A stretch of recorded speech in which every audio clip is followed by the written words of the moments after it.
ಕನ್ನಡ ಸಾಹಿತ್ಯ ಲೋಕದ ಹಿರಿಯ ಕೊಂಡಿ ಕಳಚಿದೆ. ಸಾಹಿತಿ ಎಚ್.ಎಸ್. ವೆಂಕಟೇಶ್ ಮೂರ್ತಿ ಅಸ್ತಂಗತರಾಗಿದ್ದಾರೆ. ಬೆಂಗಳೂರಿನ ಬಿಜಿಎಸ್ ಆಸ್ಪತ್ರೆಯಲ್ಲಿ ಅವರು ಕೊನೆಯುಸಿರೆಳೆದಿದ್ದಾರೆ. ತೀವ್ರ ಅನಾರೋಗ್ಯದಿಂದ ಬಳಲ್ತಾ ಇದ್ದ 80 ವರ್ಷದ ಸಾಹಿತಿ ಇಂದು ಮುಂಜಾನೆ 7 ಗಂಟೆಗೆ ಚಿಕಿತ್ಸೆ ಫಲಿಸದೆ ವಿಧಿವಶರಾಗಿದ್ದಾರೆ. 1944ರ ಜೂನ್ 23ರಂದು ದಾವಣಗೆರೆ ಜಿಲ್ಲೆಯ ಚನ್ನಗಿರಿಯ ಹೊದಿಗೆರೆ ಗ್ರಾಮದಲ್ಲಿ ಜನಿಸಿದ ಅವರು ತಂದೆ ನಾರಾಯಣ ಭಟ್ರು ಹಾಗೂ ತಾಯಿ ನಾಗರತ್ನಮ್ಮ ಅವರ ಮಾರ್ಗದರ್ಶನದಲ್ಲಿ ಸಾಹಿತ್ಯದ ನಂಟನ್ನ ಬೆಳೆಸಿಕೊಂಡಿದ್ರು.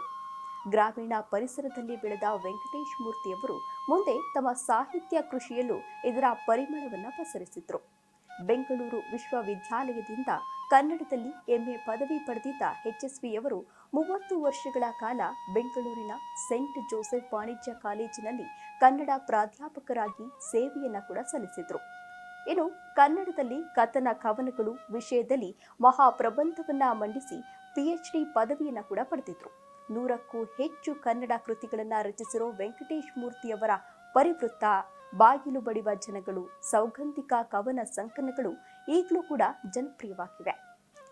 100ಕ್ಕೂ ಹೆಚ್ಚು ಕನ್ನಡ ಕೃತಿಗಳನ್ನು ರಚಿಸಿರೋ ವೆಂಕಟೇಶ್ ಮೂರ್ತಿಯವರ ಪರಿವೃತ್ತ, ಬಾಗಿಲು ಬಡಿವ ಜನಗಳು, ಸೌಗಂಧಿಕ ಕವನ ಸಂಕಲನಗಳು ಇಂದಿಗೂ ಕೂಡ ಜನಪ್ರಿಯವಾಗಿವೆ.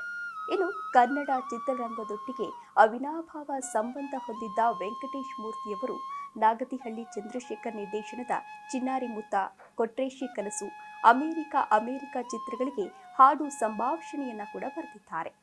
ಅವರ ಕಥನ ಕವನಕ್ಕೆ 2013ರಲ್ಲಿ ಸಾಹಿತ್ಯ ಅಕಾಡೆಮಿ ಬಾಲ ಸಾಹಿತ್ಯ ಪುರಸ್ಕಾರ ಕೂಡ ಲಭಿಸಿದೆ. ಹಸಿರು ರಿಬ್ಬನ್ ಚಿತ್ರದ ಹಾಡಿಗೆ 66ನೇ ಫಿಲ್ಮ್ಫೇರ್ ದಕ್ಷಿಣ ಭಾರತೀಯ ಪ್ರಶಸ್ತಿಯನ್ನ ಕೂಡ ಪಡೆದಿದ್ದಾರೆ.